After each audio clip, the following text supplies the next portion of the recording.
चुकीचं पत्र वाचलं ना, मग का काय? कसला का? बोला ना, काय झालंय? मला सांगा, की ते पत्र माझ्यासाठी लिहिलं नव्हतं, मग तुम्ही कोणासाठी लिहिलं होतं? असं आता नंदिनी रागातच विचारू लागते.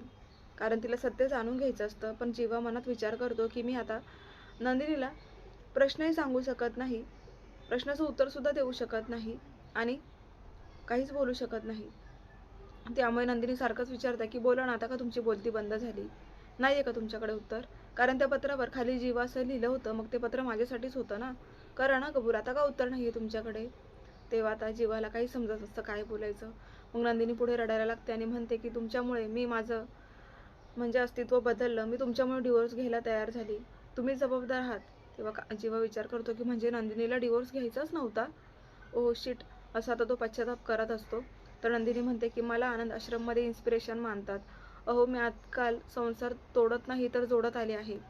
प्रत्येकाच्या सुखाचा विचार करून प्रत्येकाला असं संसारी लावलेलं आहे आणि आज माझ्यावरच ही वेळ आली, की डिव्होर्स घ्यावा लागतोय. अहो, मी ती मुलगीच नाहीये, की पटकन असं डिव्होर्स घेईल आणि दूर करेल नात्याला. तुमचं मन जिंकण्यासाठी मी खूप प्रयत्न केले, सतत तुमच्या मागे-मागे फिरत राहिली आणि तुम्ही फक्त माझा अपमान केला, मला त्रास दिलात. माझं मन खूप हर्ट झालेलं आहे आणि मेन म्हणजे मला तुमच्यात आता कोणत्याच प्रकारचं नातं गुंतवायचंच नाहीये. कारण हे नातं तोडताना खूप त्रास होईल, त्यापेक्षा आपण असंच राहायचं. मला नाही अडकायचं कोणत्याच नात्यामध्ये, आता बस झालं. कारण तरी माझ्या माझ्या मार्गाने मी खूप प्रयत्न केले, माझ्या परीने खूप असे प्रयत्न केले होते, पण त्याचं फळ काय, तर मला फक्त त्रास आणि अपमान एवढं सहन करावं लागलं. मग बस झालं आता. तुम्ही त्या पत्रामध्ये लिहिलंच आहे ना, की काय आपण कायमचं दूर व्हायचं, आपलं नातं आता टिकू शकत नाही. मग झालं ना, तुमच्या मनासारखं होतंय ना, मग ठीक आहे. आता नंदिनी रडतच तिथून निघून जाते. इकडे मात्र जीवाला खूपच आता टेन्शन आलेलं असतो. तो म्हणतो, की आता मी काय करू, नंदिनीचा राग कसा काय घालवू? ती तर खूप हर्ट झाली आहे आणि चुकी तर माझी आहे. आता ही चुकी मी कशी कमी करू? त्याला काहीच समजत नसतं. तर प्रेक्षकांनो, आता नंदिनी रागानेच इकडे किचनमध्ये आलेली असते. तर आता हा पार्थ रूममध्ये जातो आणि काव्य गाढ झोपलेली असते. आता पार्थ हा तिच्याच बाजूला चेअरवर बसतो आणि एकटाक तिच्याकडे पाहू लागतो. आता बराच वेळ इथे त्यांनी टायटल सॉन्ग प्ले केलेलं आहे आणि आता पार्थचं मन कुठेतरी बदललेलं आहे, कारण त्याने ठरवलंय की 6 महिन्यात आमचा डिव्होर्स होणार आहे. पण 6 महिने जायला खूप अवधी आहे आणि त्या अवधीमध्ये मला काव्याबरोबर फ्रेंडशिप करायची आहे. कारण काल फ्रेंडशिप डे होता, पण काव्याने मला फ्रेंडशिप बँड बांधायला खूप फोर्स करूनही मी तो बांधला नव्हता. कारण तो फक्त देखावा होता घरच्यांना दाखवण्यासाठी. पण मी आज खूप सिरियस होऊन एक मैत्रीण म्हणून काव्याला हे फ्रेंडशिप बँड झोपेतच बांधणार आहे. आणि मग आता तो एकटा तिच्याकडे पाहतो. त्यानंतर आता तो तिला म्हणत असतो, की काव्या, अगं शहाण्या माणसाने कोर्टाची नाही तर मैत्रीची पायरी चढायची असते आणि आपण वैतागून कोर्टाची पायरी चढली आहे. तेव्हा आता मला थोडा चेंज करायचा आहे आपल्या लाईफमध्ये. मला असं वाटतं, की मी पुन्हा आता तुझ्याबरोबर मैत्रीचं नातं निभावायला तयार आहे, तर तुला माझी मैत्री करायला आवडेल का? असं म्हणून तो हात पुढे करतो आणि काव्याचा हात त्याच्या हातावर ठेवण्यासाठी वाट पाहत असतो. त्याच वेळेला काव्याला काही समजत नसतं, की पार्थ काय बोलतोय आणि काय, कारण तिला गाढ झोप लागलेली असते. त्याच वेळेला बाहेर पावसाचं वातावरण होतं आणि विजा चमकू लागतात. आता काव्या खूपच अशी बिचकते आणि तिचा हात पटकन ती पार्थच्या हातावर ठेवते. तेव्हा आता पार्थ खूप खुश होतो. आता इथे परत टायटल सॉन्ग प्ले झालेलं असतं, कारण पार्थला मनापासून असं वाटत असतं, की काव्याने माझ्या हातात हात घ्यावा आणि ते कळत नकळतपणे काव्याला माहिती नसताना सुद्धा तिने पार्थचा हात पकडलेला असतो. कारण ती झोपेत असते आणि विजा चमकू लागल्यावर ती घाबरते आणि लगेच ती पार्थचा हात हातात घेते.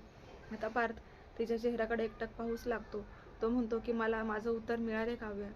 म्हणजेच तुम्ही माझ्या मैत्रीला आता कुठेतरी एक हिरवा कंदील दिला असंच तो म्हणू लागतो. आणि मग आता काव्याला जागसुद्धा आलेली नसते एवढं सगळं बोलत असताना पण. आणि पार्थ आता त्याच्या खिशामधून एक फ्रेंडशिप बँड काढतो आणि काव्याच्या हाताला घालतो. तरीसुद्धा काव्याला काही जागच आलेली नसते.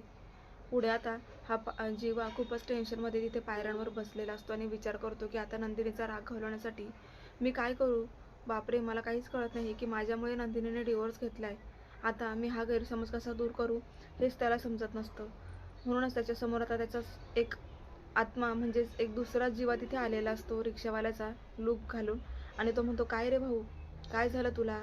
बायकोने डिव्होर्स घ्यायला जो काही मंजुरी दिली त्याचा तुला पश्चाताप होतोय का?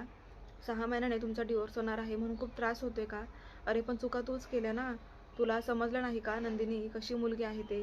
अरे त्या गरीब गाईला तू त्रास देऊन पार नको नको करून ठेवलं आणि आता तिने डिव्होर्स घेतला तर तुला कसला रे त्रास होतोय? अरे तुला वागता तरी येतं का? तुला वागायची काहीच पद्धतच नाहीये. तेव्हा आता हा जीवा त्याला म्हणतो, की मग तू इथे कसं काय आला आणि तुला माझ्या मनातल्या गोष्टी कशा काय समजल्या? मी तर हे पत्रात लिहिलं होतं ना, मग तुला कसं समजलं? त्यावर तो म्हणतो की अरे मी तुझा जिगरी दोस्त आहे, तू मला कधी आवाज दे, मी कधी येईल. पण एक लक्षात ठेव, ह्या गरीब गाईला आता तुलाच सरळ करायचं आहे, म्हणजे आता तिचा राग तूच दूर करायचा आहे. आणि तो कसा, तर तिला काय हवं आहे याचा अगोदर विचार कर. अरे मुलींना काय लागतं? सोनं, पैसा, शॉपिंगला नेणं, पिक्चरला जाणं, अजून काय हवं आहे त्या नंदिनीला? तू हे काही केलंच नाही ना, म्हणून तिने डिवोर्स घेतला, दुसरं काय? त्यावर जेव्हा म्हणतो की नाही नाही रे भाऊ, तुझा काहीतरी गैरसमज होतोय. ही नंदिनी तशी नाही आहे की तिला मजा मौज करण्यामध्ये इंटरेस्ट आहे. ही नंदिनी अशी आहे ना, खूप वेगळी आहे ती. अरे अनाथ आश्रम चालवते ती, तुटलेल्या लग्नाचे जोडप्यांना ती एकत्र आणते आणि आमचाच डिवोर्स होतो. याचं काय? नक्की आता माझी ही चुकी झाली आहे की मी तिला हर्ट करायला नको हवं होतं. दरवेळेला ती माझी चॉईस बघत गेली आणि मी तिला हर्ट करत गेलो. तिने बनवलेल्या खाद्यपदार्थांना नावं ठेवत गेलो, तिने केलेल्या कामाला चुका काढत गेलो आणि त्यामुळेच तिच्या मनातून मी उतरून गेलो. पण आता मला ऑप्शनच नाही की तिच्या मनात परत मी जागा तरी कशी निर्माण करू? असं काय करू की नंदिनी पुन्हा एकदा तरी माझ्याबरोबर पॅचअप करेल? तेव्हा आता तो भाऊ म्हणतो की अरे तुझं मीटर तर फिरव. तुझं मीटर फिरवल्यावर बघ कसे आकडे पडायला लागताय. म्हणजे तुला काय करायचं आहे, तर तिचं मन जिंकायचं आहे. तर नुसतं बोलून नाही, तर ते तिला दाखवून. आता तू दाखव जे तिला हवं आहे. अरे हरवलेलं आपल्या जवळपास असतं आणि ते आपल्याला सापडावं लागतं. तुझं तर प्रेम हरवले आणि ते तूच सापडते ही नंदिनी बरोबर राहून. फक्त एका रूममध्ये राहून आणि मित्राबरोबर हे शक्य नाही. त्याच्यासाठी तुला तिच्याबरोबर काही वेळ स्पेंड करावा लागेल आणि तिच्या मनासारखं वागावं लागेल. तिच्या ज्या अपेक्षा होत्या जेव्हा ती ह्या घरात आली, तेव्हा तिच्या ज्या अपेक्षा होत्या त्या तुला आता पूर्ण कराव्या लागतील. अरे मागचा जीवा तुझ्यामध्ये जागा कर. आत्ताचा जीवा असून काहीही उपयोग होणार नाहीये. असं म्हणताच आता जीवाचे डोळेच उघडतात. तो म्हणतो की थँक्स भावा, तू आलास आणि माझ्या मनात सगळं काही पॉझिटिव्ह होऊन गेलं.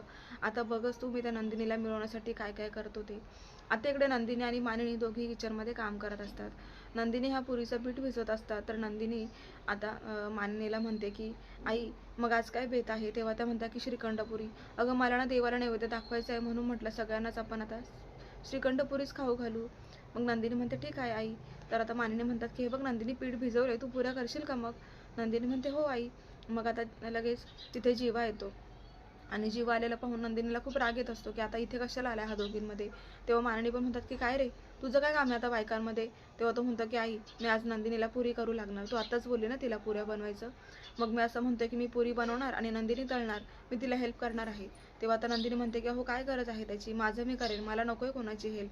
त्याच वेळेला आता मानिनी म्हणू लागतात की अगं नंदिनी, अगं तू जीवाला अजून ओळखलेलं नाहीये. त्याच्या आजीने त्याला सगळं काही शिकवून ठेवलंय. चाट म्हणशील ना, चाट आणि स्नॅक्स सगळे पदार्थ त्याला बनवता येतात. कारण आजी चाटच्या खूप अशा आहारी गेलेल्या होत्या. त्यांना चाट म्हटलं की खूपच खुश व्हायच्या आणि मग त्यांना त्या उतारवयात जमायचं नाही, म्हणून जीवालाच पुढे करत करत जीवा सगळं काही शिकलाय. खूप एक्सपर्ट आहे अगं तू किचनमधल्या कामांना, तुला माहिती नाही आहे ना अजून? नंदिनी म्हणते नाही नाही, मला तर हे माहिती पण नव्हतं की यांना इतके सारे पदार्थ बनवता येतात.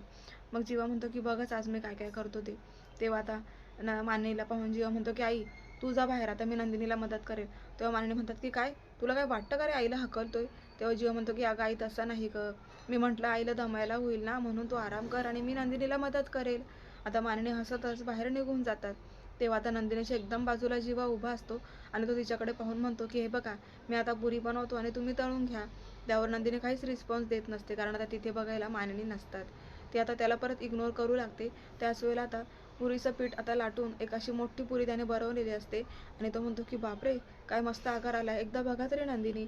तेव्हा आता नंदिनी बघते आणि म्हणते की हो ना, खूपच छान पुरी बनवली, मग काय आता खानावळ सुरू करत आहात का? त्यावर जेव्हा म्हणतो की नाही, पण मला तुम्ही केलेलं माझं कौतुक मला खूपच आवडेल. पण नंदिनी त्याचं कौतुक करत नसते. पण जेव्हा मुद्दामूनच तिला भाव लावत असतो, कारण आता त्याच्या मनात कुठेतरी उमेद आहे की मी आधीसारखा जीवा बनलो तर नंदिनी कदाचित एकदा तरी माझ्याकडे वळून पाहिलंच मागे. म्हणूनच आता तो प्रयत्न करायला लागलाय की नंदिनीचा राग मी कसा घालवू. तर आता पुढे इकडे काव्याला जाग आलेली असते आणि तिने तो फ्रेंडशिप बँड बघितलेला असतो. आता तिचा खूप संताप होतो. ती जोरातच आवाज येते देशमुख असं म्हटल्याबरोबर आता हा पार्थ नेमका वॉशरूममध्ये असतो आणि तो त्याची शेविंग करत असतो. आता जी काव्याचा इतका मोठा आवाज ऐकून आता तो लगेचच बाहेर येतो. आता त्याच्या दाढीवरती सगळं काही असं क्रीम लागलेलं असतं आणि ते पाहून काव्या म्हणते की काय हो, हा काय अवतार केलाय तुम्ही? तेव्हा पार्थ म्हणतो की अगोदर सांगा इतक्या जोरात का ओरडलात, काही भूत वगैरे पाहिलं की काय? तेव्हा काव्या म्हणते की हा फ्रेंडशिप बँड माझ्या हातात कसं काय आला? तेव्हा आता पार्थ म्हणतो की मी घातला, काय झालं? तेव्हा तुम्ही माझ्या झोपण्याचा गैरफायदा घेऊन माझ्याबरोबर काय केलं? तेव्हा पार्थ म्हणतो कुठे काय केलं, फ्रेंडशिप बँड तर बांधला. मग काव्या म्हणते की काल दिवसभर मी तुमचं डोकं खाल्लं, तुमच्या मागे पुढे फिरत होती, तेव्हा तुम्हाला फ्रेंडशिप बँड बांधायचा नव्हता, मग मी झोपल्यावर असे चाळे सुचतात का तुम्हाला? त्यावर आता पार्थ म्हणू लागतो की काल घरच्यांना दाखवण्यासाठी तुम्ही माझ्याकडून तो फ्रेंडशिप बँड बांधून घेत होतात, म्हणजे तो फक्त एक दिखावा होता. पण आज मी हा फ्रेंडशिप बँड माझ्या मनापासून बांधला आहे. आज मला असं वाटलं की तुम्ही माझी एक मैत्रीण होऊ शकतात, कारण आपल्यामध्ये संसार तर नाही होऊ शकत. आपण लग्नानंतर होईलच प्रेम असं म्हणालो होतो, पण प्रेम तर नाही झालं. मग मी कुठेतरी आज सिरियस झालो की निदान 6 महिने आपल्यामध्ये मैत्री तरी राहू शकते, आणि म्हणूनच तुम्ही माझ्याशी मैत्री कराल का, असं तो विचारतो. त्यावेळेला तिथे टायटल सॉन्ग प्ले झालेलं असतं आणि दोघं एकमेकांकडेच पाहू लागतात. तेव्हा आता काव्याला समजतच नसतं, ती इतकी रागात असते. ती म्हणते, पण तुम्हाला काय गरज होती मी झोपताना असं माझ्या हातात फ्रेंडशिप बँड बांधायची? त्यावेळेला पार्थ म्हणतो की अगं माझी आई म्हणते की मांजराला आहे ना झोपतानाच गळ्यात घंटी बांधायची असते. त्यावर काव्याला अजूनच राग येतो. मग पार्थ म्हणतो, हे बघा, तुम्ही माझ्याशी भांडण्यापेक्षा ह्या गोष्टीचा आता विचार करा की तुम्हाला माझ्याबरोबर फ्रेंडशिप करायची आहे की नाही. आणि जर फ्रेंडशिप करायची नसेल तर तुम्ही हा फ्रेंडशिप बँड आत्ताच काढून टाका. आणि जर दिवसभर निदान एक दिवस तरी तुम्ही हा फ्रेंडशिप बँड ठेवला ना, तर मी समजून जाईल की तुम्हाला माझी मैत्री हवी आहे. असे 2 पर्याय आता मी तुमच्यासमोर ठेवत आहे, त्याच्यामुळे माझ्याशी जास्त आता काही बोलू नका, असं म्हणून तो निघून जातो. इकडे मात्र काव्य विचार करत बसते. त्याच वेळेला पार्थ पुन्हा रूममध्ये येतो, कारण आता त्याला एक गोष्ट अजून एक दाखवायची असते. तर काव्या म्हणते की तुम्हाला माझ्याशी मैत्रीच करायची आहे ना, मग इतकंच जर माझ्याबरोबर मैत्रीचं तुम्हाला नातं सोडायचं आहे तर निदान माझे स्पेक्स तरी रिपेअर करून आणायचे होते. पूर्ण एक दिवस तुम्ही बाहेर होतात, मग तुम्हाला हे नाही सुचलं का एक मैत्रीण म्हणून माझे स्पेक्स रिपेअर करायला? त्याच वेळेला आता ती स्पेक्स पाहू लागते. पार्थ एक शब्दसुद्धा बोलत नसतो, कारण तो त्याचीच आठवण करून द्यायला रूममध्ये आलेला असतो. आणि आता ही काव्या ते स्पेक्स पाहून खूपच खुश होते आणि जीवा पार्थकडे पाहू लागते, कारण आता तो काही बोलण्याच्या आत तिला समजून जातं की पार्थ दिवसभर बाहेर होते, हे माझे स्पेक्स घेऊन गेले होते आणि त्यांनीच ते रिपेअर करून आणले आहे. मग तिला कुठेतरी जाणीव होते की खरंच मी यांना खूप बोलून घेतले, पण हे तसे नाहीच आहेत आणि यांची मैत्री आपल्यालाही करायला काय प्रॉब्लेम आहे असं ती मनात विचार करू लागते. प्रेक्षकांना पुढे आता वसू आणि रम्याने मंजूच्या मनात विष कालवलंय, कारण पिहूला काउन्सिलर बोलवलाय नंदिनीने, आणि तो काउन्सिलर कसा असेल, काय असेल, पिहूच्या डोक्यावर परिणाम होईल असं काही त्या मंजूच्या आता मनात भरून देतात. त्यामुळे ही मंजू खूप चिडते आणि मानिनी समोर आता नंदिनीला उभं करून तिला जाब विचारते की तुला काय गरज होती माझ्या मुलीचं, मी बघून घेईल ना, तुला काउन्सिलर बोलवायची काय गरज होती? त्या काउन्सिलरमुळे माझ्या मुलीच्या डोक्यावर परिणाम होईल. तेव्हा आता नंदिनी म्हणते की असं कसं म्हणताय ताई तुम्ही? मला एक सांगा की तुम्हाला ह्या काउन्सिलरबद्दल असा गैरसमज कोणी तुमच्या मनात निर्माण केला? तेव्हा मात्र रम्या आणि वसू त्यांचे चेहरे पाहण्यासारखे होतात, तरीही मंजू आता त्या दोघींकडे पाहत असते. तेव्हा आता प्रेक्षकांना तुम्हाला काय वाटतं? आता नंदिनीला हे सत्य मंजू सांगेल का, की तिला भडकवण्यामागचं खरं कारण वसू आणि रम्याकडे आहे? कारण त्यांनीच तिला भडकवलं होतं की पिहूच्या मनावर परिणाम होईल. असे काउन्सिलर कधी येतात का लहान मुलांना शिकवायला? त्यामुळेच आता त्या गोष्टीचं सत्य समोर येणार का, हेच आपल्याला पाहायचं प्रेक्षकांनो. तर आता दोनही जोड्यांनी कुठेतरी मैत्रीचं नातं निर्माण करायचं ठरवलंय आणि त्यांना चांगला रिस्पॉन्स पण मिळत आहे, कारण नंदिनीने पण जीवाला एक चान्स देण्याचं ठरवलंय. तर दुसरं म्हणजे काव्याला सुद्धा ते स्पेक्स पाहून आता कुठेतरी जाणीव झाली की पार्थ माझ्याकडे कळत नकळतपणे लक्ष तरी ठेवत आहेत. म्हणूनच आता दोनही जोड्या पॅचअप करताना दिसणार आहेत प्रेक्षकांनो. तर आता पाहायला विसरू नका लग्नानंतर होईलच प्रेम, आणि अशाच डेली अपडेटसाठी चॅनलला सबस्क्राईब करा. नोटिफिकेशनसाठी बेल आयकॉनवर क्लिक करा, म्हणजे रोजचे अपडेट्स तुम्हाला वेळेवर पाहायला मिळतील. प्रेक्षकांनो, तुम्हाला आजचा भाग कसा वाटला कमेंट करून नक्की कळवा. व्हिडिओला लाईक करा, शेअर करा, आणि तुम्ही जे काय मला कमेंटमध्ये रोज रोज सांगताय की आम्हाला ह्या सिरियलचे रिव्ह्यू, त्या सिरियलचे रिव्ह्यू, तर प्रेक्षकांनो प्लीज, मी फक्त 2च सिरियलचे रिव्ह्यू तुम्हाला देऊ शकते, कारण असं मी नाही करू शकत, सगळेच रिव्ह्यू नाही दाखवू शकत. तर तुम्ही आता त्याबद्दल कमेंट प्लीज करू नका. तर तुमच्या रोज कमेंट येत आहे आणि त्याच्यावरती मी तरी काय रिप्लाय करू, कारण मला फक्त 2च रिव्ह्यू द्यायचे असतात आणि तुमच्या आवडीचेच मी रिव्ह्यू देत आहे, तरीसुद्धा तुम्ही कमेंट करताय की सर्वच दाखवा. तर असं सगळं नाही दाखवू शकत मी प्रेक्षकांनो. तर आपण आज इथेच थांबूयात, भेटूया उद्याच्या भागात. पण त्या अगोदर तुम्हाला आजचा भाग कसा वाटला कमेंट करून नक्की कळवा. चला भेटूया उद्याच्या भागात. धन्यवाद.